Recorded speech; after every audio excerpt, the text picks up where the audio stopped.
자, 사도행전 2장 5절에서부터 13절까지 말씀입니다. 여러분 눈으로 한번 확인해 보십시오.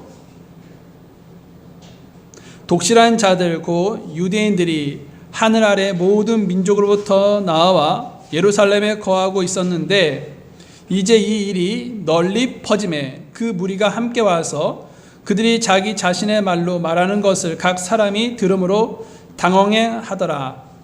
그들이 모두 놀라고 이상히 여기며 서로 이르되 보라, 말하는 이 사람들은 다 갈릴리 사람들이 아니냐? 그런데 어떻게 우리 각 사람이 우리가 태어난 곳에 우리 언어로 듣느냐? 우리는 바데 사람과 메데 사람과 엘람 사람이며 또 메소포타미아와 유대와 갑바도기아와 본도와 아시아와 부르기아와 밤빌리아와 이집트와 구레네 부근의 리비아의 여러 지방에 거하는 사람이고 또 로마에서 온 나그네 곧 유대인과 유대교 개종자와 크레테 사람과 아라비아 사람이라. 그들이 우리 언어들로 하나님의 놀라운 일들을 말함을 우리가 듣는도다 하고, 다 같이 읽겠습니다. 그들이 모두 놀라 의심하며 서로 이르되 이것이 무엇을 뜻하는가 하더라. 다른 이들은 조롱하여 이르되 이 사람들이 새 포도즙으로 충만하다 하더라. 아멘. 예, 여러분 잠시 지난주 말씀을 생각해 보면요, 오순절 날이 임하였을 때, 즉 오순절 날이 끝날갈 무렵에 예수님의 그 제자들과 초대교회 성도들은요 한 곳에 모여 있었습니다. 왜 그들이 그렇게 한 곳에 모여 있었습니까? 네, 예수님의 명령에 따라 한 마음으로 한 곳에 모여 하나님께서 약속하신 성령님을 기다리기 위해서였기 때문이죠. 오순절은요, 여러분들도 다들 잘 알다시피 이스라엘의 3대 절기입니다. 명절이라는 것이죠. 우리나라 사람들도요, 설날이나 추석이 되면, 그러니까 명절이 되면 다 어디로 갑니까? 바로 고향으로 돌아가죠. 극심한 교통체증을 감수하더라도 고향을 찾아간다는 것입니다.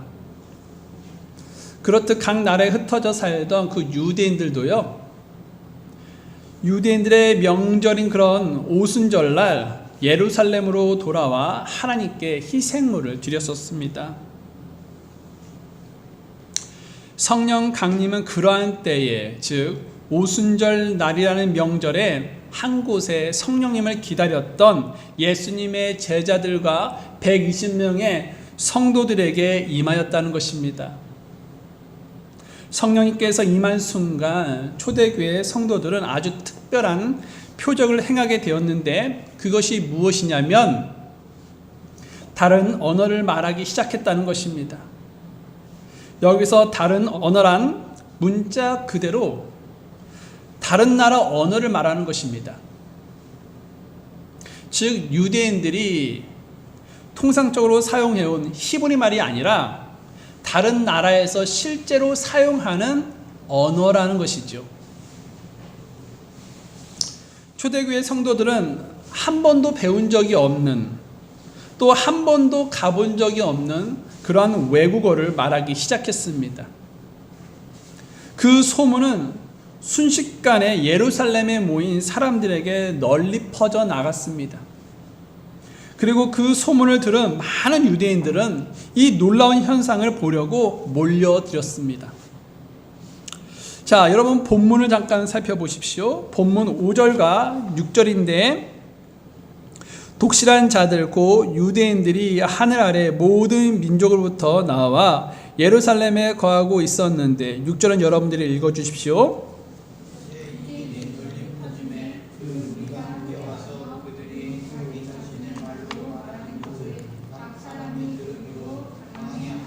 네. 자, 여기서 소문을 듣고 몰려든 이 유대인들은 어떠한 자들이다라고 5절에서 말씀하고 있습니까? 독실한 자들이라고 알려주고 있죠. 여기서 그러면 독실하다는 것은 무슨 뜻이 있을까요? 네, 바로 하나님을 섬기는 신앙이 헌신적이다 라는 뜻을 가지고 있습니다. 이들은 예수님을 영접하지는 않았지만 율법을 헌신적으로 지키려고 하는 사람들이었다는 것입니다. 그래서 이들은 신명기 16장 16절에 이스라엘의 모든 남자는 유월절, 오순절, 장막절을 지키라는 율법대로 이런 오순절을 지키기 위해서 예루살렘에 거하고 있었던 것입니다. 여러분, 본문 5절에 의하면 이들은 모든 민족으로부터 나왔다라고 알려주고 있지요. 그리고 예루살렘에 거하고 있음을 밝히고 있다는 것입니다. 그렇다면 여기서 모든 민족이라는 것은 무슨 뜻일까요? 네, 여러분, 여기서 모든 민족이라는 것은 세계 모든 민족으로부터 나왔다라고 우리가 쉽게 생각할 수 있겠지만 그것이 아니라 다양한 나라들로부터 왔다라는 뜻이 있습니다. 어떻게 알 수 있을까요? 네, 본문 9절과 11절 여러분 살펴보십시오. 그 말씀에서 보면 여러 나라들이 나오죠.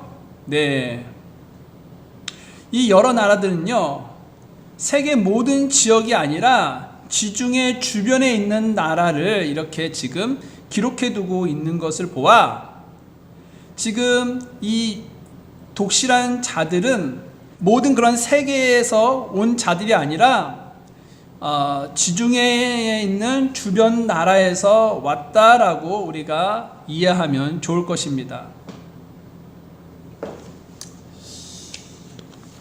자, 그러면 이들은 왜 유대인인데 이렇게 예루살렘에 살지 않고 명절 때만 이렇게 예루살렘에 와서 거하고 있는 것입니까? 궁금하시죠? 그 이유는요, 강대국들의 숱한 침략을 받았기 때문이라는 것입니다. 이게 무슨 뜻입니까? 네, 여러분, 그 이스라엘은요, 솔로몬 왕 때까지만 해도 하나의 이스라엘이었습니다. 나눠지지 않았다는 것이죠. 그런데 이스라엘이 나눠진 때가 있었습니다. 우리나라처럼 남과 북으로 나뉘었던 때가 있었는데 그때가 언제냐? 바로 솔로몬 왕의 아들 때, 그러니까 르호보암 왕 때에 이 남왕국은 르호보암이 통치를 하게 되었고 북왕국은 여로보암이라는 왕, 여러분 들어보셨죠? 악한 왕이라는 사람 들어보셨죠? 그 사람이 10지파를 다스리게 되었었습니다. 그런데 이 여로보암이 너무 하나님 앞에 그런 악한 행동을 했기 때문에, 또한 북이스라엘 사람들은 하나님 보기에 두렵지 않은 그런 행동들, 그런 제약들을 했기 때문에 하나님은 그들을 BC 722년경에 치시는데 누구를 통해 그들을 치시냐? 아수르를 통해서 그들을 멸망을 시켰다는 것입니다. 그때의 아수르는 그 10지파에 있는 이스라엘의 10지파들에 있는 사람들을 대부분 자기네가 살고 있는, 그러니까 자기들이 통치하고 있는 그 제국의 여러 지역에 흩어져서 포로로 삼았다는 것입니다. 또 여러분, 남왕국은요, 여기서 남왕국이라는 것은 남왕국 이스라엘을 말하는 건데 그들은 BC 586년경에 바벨론에 의해 멸망을 당했었습니다. 그때도 유대인들은 포로로 잡혀가지고 여러 지역에 이렇게 흩어지게 되었었습니다. 그렇게 흩어진 유대인들을 가리켜 여러분들도 들어보셨을 것입니다. 디아스포라라고 여러분 들어보셨습니까? 디아스포라. 디아스포라 유대인들은요, 초대교회 성도들의 소문을 듣고 정말 그들이 다른 언어들을 말하고 있는지, 그 소문이 진실인지 확인하고 싶었습니다. 그래서 그들은 무리로 뭉쳐서 그들에게 몰려갔는데 초대교회 성도들의 입에서 나오는 말은 정말 그들을 당황하게 만들기에 충분했었습니다. 왜냐하면 이해가 되지 않는 일이 벌어졌기 때문입니다. 그 이해가 되지 않는 일이 무엇입니까? 예루살렘에서 지금 그 디아스포라 사람들이 태어난 곳의 언어로 이 초대교회 성도들이 말을 하고 있었던 것입니다. 또한 더 놀라운 것은 그 다른 언어, 그러니까 자신들이 태어났던 그 곳의 언어를 누가 이렇게 말을 하고 있냐면 갈릴리 사람들이 다른 언어들을 말하고 있었던 것입니다. 여러분, 이 초대교회 사람들은요, 다 거의 대부분 갈릴리 사람들이었다는 것이죠. 여러분, 7절을 한번 보십시오. 그들이 모두 놀라고 이상히 여기며 서로 이르되 보라, 말하는 이 사람들은 다 갈릴리 사람들 아니냐. 당시 사람들은 갈릴리 사람들이라고 하면 저 무식한 사람, 저 촌사람이라고 생각했었습니다. 왜냐하면 그곳에서는 배움을 받지 못한 사람들이 많이 있었기 때문이라는 것입니다. 여러분, 우리나라에서 강남하면 저기는 잘 사는 곳, 저기는 돈 많은 곳이라는 이미지가 있습니다.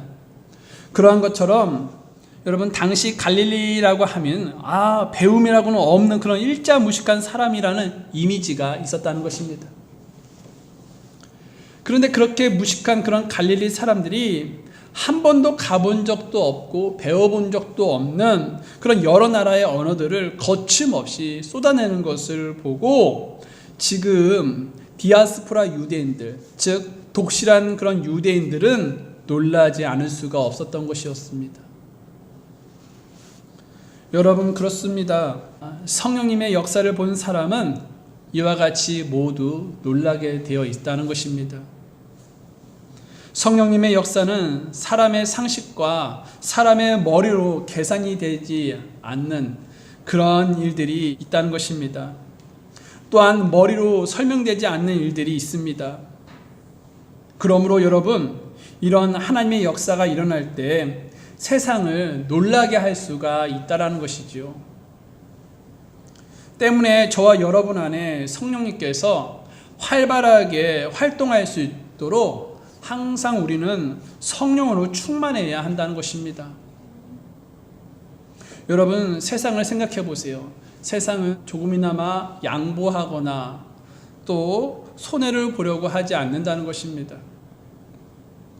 만일 손해를 보면 반드시 복수하려고 달려들 것입니다.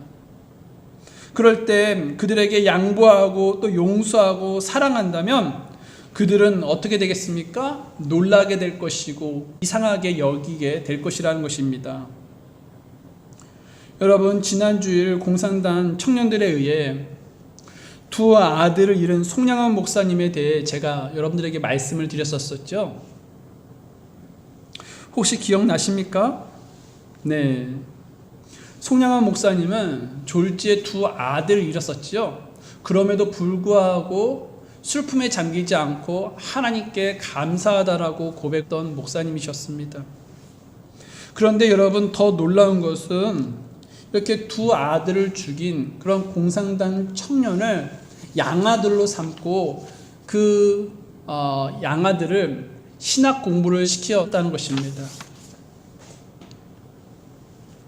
여러분, 많은 사람들은 절대 손해보려고 하지 않습니다. 자기의 이익과 목적을 위해서라면 어떤 수단과 방법을 통해서라도 더 가지려고 한다는 것입니다. 그럴 때 성도들이 조금 손해를 보더라도 불의를 미워하고 또 의를 행한다면 우리는 세상 사람들에게 거룩한 충격을 줄 수 있다는 것입니다. 지난 120여 년의 개신교 역사에서 한국교회는요, 세계 어느 나라에서도 경험하지 못한 그러한 놀라운 성장과 부흥을 경험했었습니다. 특히 1960년대부터 80년대까지 매년 60만 명 이상이 교회에 출석을 하게 되었었습니다. 10년 사이에는요, 200%가 넘는 성장을 경험했었습니다. 그런데 그 바탕에는 무엇이 있었냐면 바로 당시 기독교인들의 사랑과 용서와 자기 희생이 있었다는 것입니다. 그것으로 인해서 세상 사람들은 놀라게 되었고 교회의 발길로 옮기게 되었다는 것이지요. 여러분, 요즘 세상을 놀라게 하는 믿음의 사람들이 희귀해져 가고 있습니다. 이때에 저와 여러분이라도 성령님의 역사와 주님의 사랑으로 세상에게 거룩한 충격을 주었으면 좋겠습니다. 그래서 주님의 이름이 영광을 받고 높임받게 되는 도구가 저와 여러분이 되기를 원합니다. 자, 그 다음으로 본문 8절을 우리가 보겠습니다. 자, 8절을 보게 되면 그런데 어떻게 우리 각 사람이 우리가 태어난 곳에 우리 언어로 듣느냐. 여러분, 그들은 히브리 말을 들었던 것이 아니라 그들 각 사람이 태어난 곳의 언어로 들었다라고 성경은 말해주고 있습니다. 여기서 각 사람이라는 것은 한 나라의 언어가 아니라 각 사람이 태어나고 자랐던 그런 곳의 언어로 이어가고 있었다는 것이죠. 여러분, 여기서 최초 방언의 특징을 우리가 잠깐 살펴본다면 최초 방언의 그런 특징은 알아듣지 못하는 뜻모를 소리가 아니라 이해가 가능하며 실제 사용하는 어느 지역의 언어였다라는 것입니다. 앞에서도 말씀드렸다시피 외국어라는 것이지요. 이 언어는 문법적으로 정돈되어 있었습니다. 여러분, 그래서 문법적으로 정돈되지 않은 그런 오늘날의 그런 방언은 어떠한 방언이겠습니까? 네, 잘못된 방언이란 것이죠. 두 번째로 우리가 최초 방언의 특징이 있다면 그것은 하나님의 놀라운 일을 말하기에 사용되었다는 것을 알 수가 있다는 것입니다. 여러분, 11절 말씀을 잠깐 보십시오. 크레테 사람과 아라비아 사람이라 그들이 우리 언어들로 하나님의 놀라운 일들을 말함을 우리가 듣는도다 하고, 초대교회 성도들은 그들의 언어들로 하나님의 놀라운 일들을 말했습니다. 여러분, 최초 방언의 목적은요, 하나님의 놀라운 일들을 말하기 위해서였습니다. 그런데 여러분, 오늘날 방언은 기도할 때 더 깊게 기도하기 위해서 사용되고 있죠. 그것이 문제라는 것입니다. 여러분, 최초 방언은 그의 목적은요, 하나님의 놀라운 일들을 증언하기 위해서 사용되었다는 것이지요. 그래서 예수님께서 누구시고 이 땅에 왜 내려오셨는지 그 이유와 목적, 그리고 십자가에서 죽으심과 묻히심과 부활, 그리고 승천을 통해 영광스럽게 되심에 관한 것들을 소개하기 위한 증언으로 이 다른 언어, 그러니까 최초 방언이 사용되었다는 것입니다. 이것이 바로 방언의 목적이었습니다. 자, 그리고 이제 세 번째 최초 방언의 특징은요, 예언의 성취였다는 것입니다. 여러분, 우리가 이사야 28장 11절 말씀을 잠깐 보십시오. 이사야 28장 11절 말씀입니다. 이사야 28장 11절 말씀을 다 같이 한번 읽어보겠습니다. 시작. 그분께서 더듬는 입술과 다른 언어로 이 백성에게 말씀하시리라. 자, 여기서 이 백성은 누구를 가리키는 것입니까? 바로 이스라엘 백성을 가리킵니다. 하나님은 이스라엘 백성에게 말씀하시고 그 말씀을 깨닫게 하기 위해서 다른 언어를 사용하겠다라고 말씀을 하셨던 것이죠. 이러한 계획은요, 즉흥적이지가 않았다는 것입니다. 그래서 여러분, 구약에서 예언을 통해 말씀하신 그 방언은 예언의 성취였다라는 것을 알 수가 있습니다. 그래서 방언이 기록되어 있는 사도행전을 보면요, 방언이 있었던 곳에서는 항상 유대인들이 함께 있었다는 것입니다. 여러분, 그 사도행전 10장에 보게 되면 고넬료라는 사람이 나오죠. 네, 베드로는 고넬료를 만나기 위해서 유대인 6 형제와 함께 고넬료 집을 방문했었습니다. 그곳에서 베드로는 고넬료 그 가족들에게 복음을 전했었는데, 그들은 이제 예수님을 믿고 받아들이게 되었었습니다. 그때 성령님께서 그 가정에 임하셔서 그 가족들이 모두 다 타언어, 방언을 말하기 시작했었습니다. 그것을 성경은 기록을 하고 있습니다. 여러분, 하나님은 베드로와 함께 그 집을 방문한 그 유대인 6 형제들에게 하나님의 말씀을 일깨우기 위해서 이와 같은 방언을 통한 방법을 통해서 그들에게 보게 하셨다는 것입니다. 또 여러분, 사도행전 19장을 말씀해 보게 되면 요한의 침례만 알고 있던 그 유대인들이요, 바울이 전한 예수님을 받아들이고 구원을 받자 성령님께서 그들 위에 임하셨습니다. 그리고 그들 모두 다 타언어를 말하기 시작했고 대언을 말하게 되었는데, 그 현장 속에서도 하나님은 타언어를 통해서 유대인들을 일깨우기 위해서 그것을 사용하셨다는 것입니다. 그래서 오늘날 행해지는 뜻도 모르는 소리로 말하는 방언은 마귀에게 속고 있는 것입니다. 자, 그 다음으로 그들은 자기들이 어느 나라에서부터 왔는지 말하고 있습니다. 여러분, 다음에 언급된 다른 그런 나라들은 예루살렘 중심으로 동서남북으로 멀리 떨어진 나라들이라는 것을 알 수가 있을 것인데, 여러분, 우리가 본문 9절로 한번 돌아가 보겠습니다. 사도행전 2장 9절 말씀을 여러분 잠깐 살펴보십시오. 그 사도행전 2장 9절 말씀을 보게 되면, 우리는 바데 사람과 메데 사람과 엘렘 사람이며 또 메소포타미아와 유대와 갑바도기아와 본도와 아시아와, 여러분 이제 우리가 아까 가지고 왔던 그 지도를 잠깐 보십시오.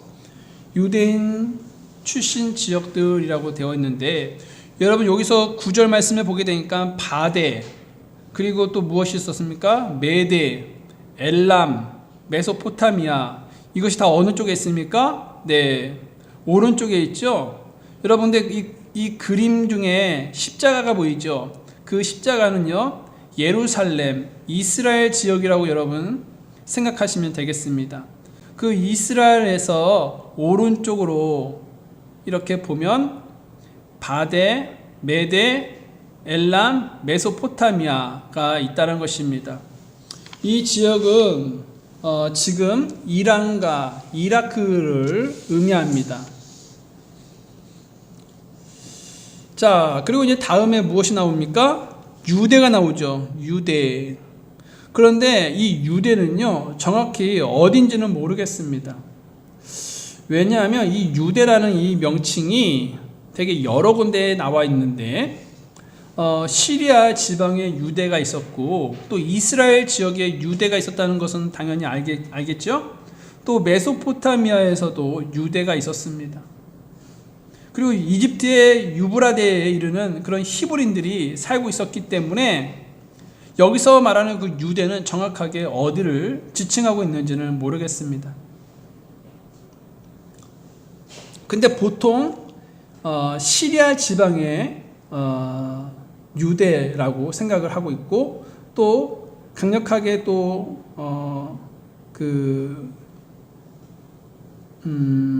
이 유대를 어디로 알고 있냐면 이 이스라엘 안에 있는 유대로 이렇게 해석을 하는 분들이 있습니다.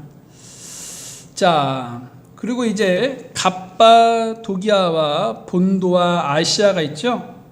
자, 이것은 어디에 있을까요? 네. 여러분 그 북서쪽을 한번 보십시오. 그 예루살렘을 기준으로 해서 북쪽과 서쪽을 이렇게 한번 보시면 거기에 보면 이제 갑바도기아와 또 본도가 있죠. 그리고 아시아가 있고, 여러분 이제 10절로 넘어가 보면요, 부르기아와 밤빌리아가 있는데, 이 밤빌리아도 이 지도에서 보이고 또 부르기아가 보여야 하는데 부르기아가 여러분 보이지가 않죠. 부르기아는 어딨냐, 여러분 그 본도와 아시아 그 사이에 부르기아가 있습니다. 본도와 아시아 사이에 부르기아가 있다라는 것이죠. 여러분 이 지역은 오늘날 터키 지역을 의미합니다. 자, 그럼 이제 10절을 다시 한번 보시면 이집트, 여러분 이집트는 이제 이스라엘의 남서쪽을 여러분 보시면 되겠죠. 이집트, 그리고 구레네 부근에 리비아의 여러 지방에 거하는 사람, 이제 왼쪽으로 가면 리비아도 있고 구레네도 있고 보이시죠? 자, 그리고 이제 로마가 보여야 하는데 로마는 어디에 있습니까? 네, 로마는 이제 그림 왼 좌측에 있죠? 네, 좌측에 있고, 이 지역은 오늘날 이탈리아 지역을 의미합니다. 자, 그리고 이제 11절 말씀에 보게 되면 크레테 그리고 아라비아가 나오죠. 크레테, 아라비아. 여기서 그림에 보게 되면 서쪽에 보게 되면 그레데가 있죠. 이게 크레테입니다. 그리고 이제 아라비아는 어딨냐? 예, 그 이스라엘 지역의 남동쪽 아래를 보시면 아라비아가 있습니다. 네, 이렇게 지역이 나눠져 있었던 것입니다. 지금 이렇게 여러 지역에 있던 사람들이 지금 예루살렘에 그 명절을 지키기 위해서 이 예루살렘에 와 있었던 것입니다.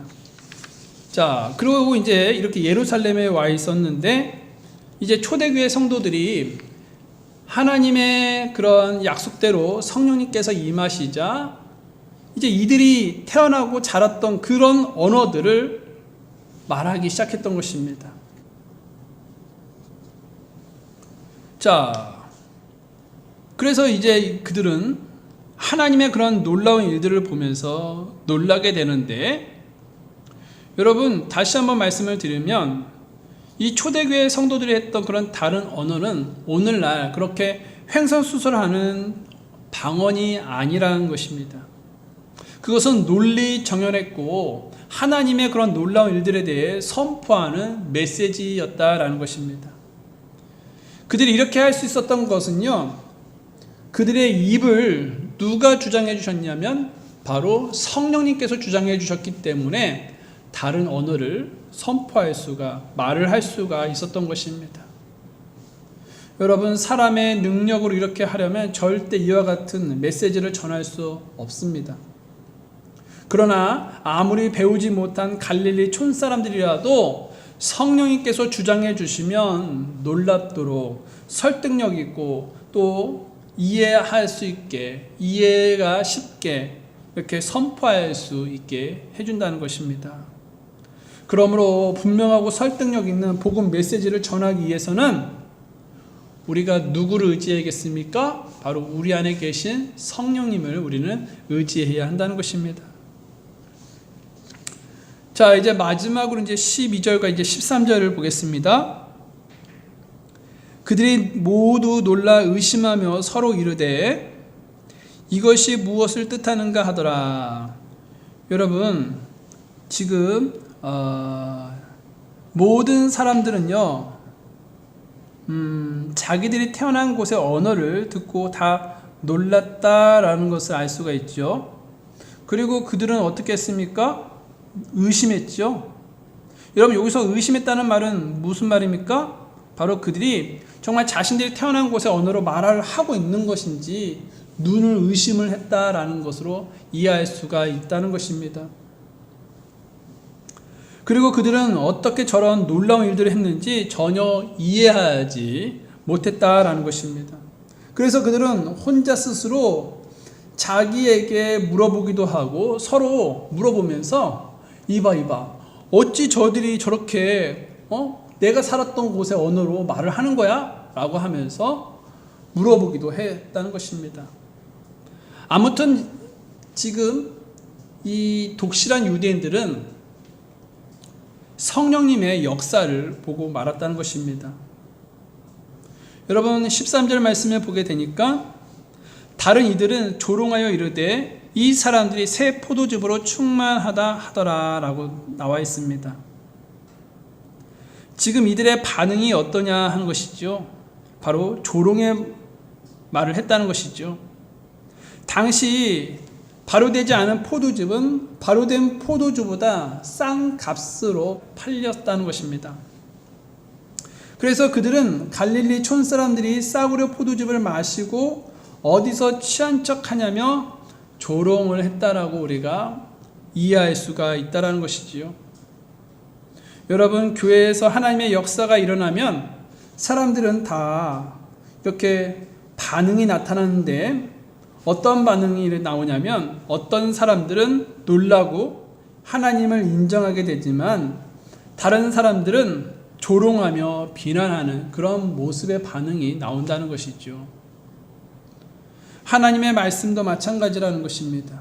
어떤 분들은 하나님께서 말씀해 주셨구나라고 감사하며 환영하며 받아들이지만 또 어떤 분들은 삐딱하게 받아들이는 이들이 있다는 것입니다. 여러분, 오늘 우리는 어떤 사람이 되어야 하겠습니까? 사도행전 2장 38절과 39절 말씀에 보게 되면 베드로는 예루살렘에 거하는 사람들에게 복음을 선포를 했었습니다. 그랬을 때 그들은 어떻게 반응했냐라는 것이죠. 여러분, 사도행전 2장 37절 말씀을 잠깐 보십시오. 사도행전 2장 37절 말씀에 이제 그들이 이 말을 듣고 마음속으로 찔려 베드로와 나머지 사도들에게 이르되 사람들아 형제들아 우리가 어찌할까 하거늘. 여러분, 지금 그들은 찔림을 받고 우리가 어찌하면 구원을 받을 수 있냐라고 베드로에게 물었던 것입니다. 그때 38절 말씀에 보게 되면 베드로는 다음과 같이 말을 전해주었죠.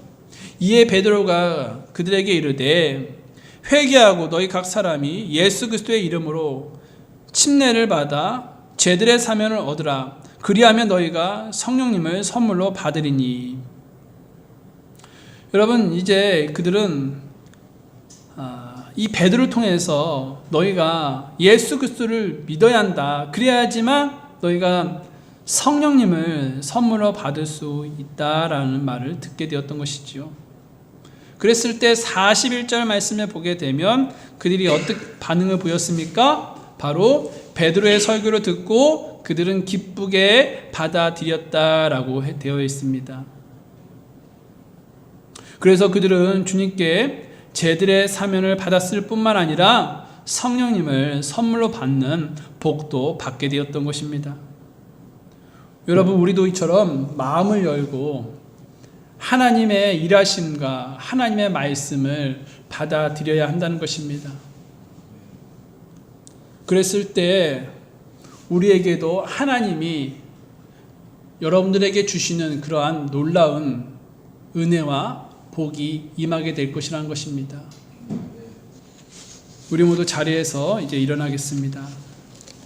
여러분, 저는 여러분을 주님께로 초청합니다. 지난 한 주를 우리가 돌아보면 우리는 누구를 의지하면서 살았습니까? 혹시 나의 힘과 능력과 지식과 돈과 지혜를 의지하지는 않았습니까? 아니면 성령님을 의지하면서 살았습니까? 여러분, 주님은 저와 여러분이 성령님을 의지하며 살아가기를 원하고 계십니다. 왜냐하면 성령님을 의지할 때에 우리들의 삶 속에